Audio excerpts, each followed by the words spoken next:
Écrivain, journaliste, vous aussi vous comprenez cette révolte?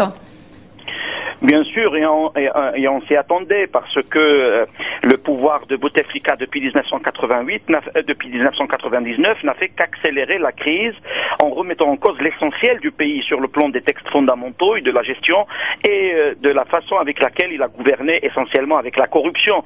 Donc les jeunes, comme toute la société d'ailleurs, se révoltent parce que l'Algérie est un pays incertain sur le plan politique, sur le plan économique, et le pouvoir joue au surmuet, beaucoup de mépris face à la société, personne ne s'adresse à la société, donc l'accélération des événements va s'accentuer. Oui, c'est vraiment un ras-le-bol général, trop, c'est trop, c'est un moment totalement spontané selon vous?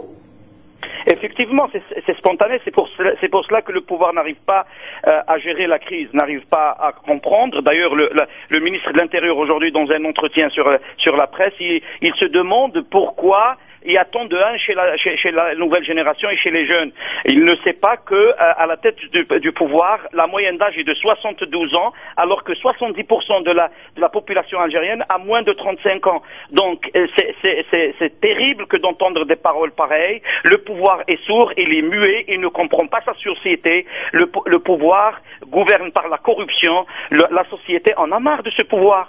Vous pensez que ça peut aller très loin? Vous pensez que les manifestants vont continuer, que que ça peut aller, oui, très loin? Je le pense pour deux raisons. La première raison, c'est que le mouvement est de nature nihiliste. Le mouvement il n'est pas de nature idéologique ni repose sur une vision précise. Donc il y a de tout dans ce mouvement. Dans les émeutiers scandent beaucoup de slogans en même temps. Et de l'autre côté, le pouvoir continue à mépriser la société. Le pouvoir continue dans son silence. Et d'ailleurs, il ne s'est réuni dans son conseil des ministres, c'est-à-dire le Premier ministre avec son staff, ils ne se sont réunis qu'aujourd'hui. Et d'ailleurs, jusqu'à maintenant, ils sont en réunion. Mais 4 jours après les émeutes, 4 jours après la grande casse, 4 jours après 2 morts et plus de 300 blessés.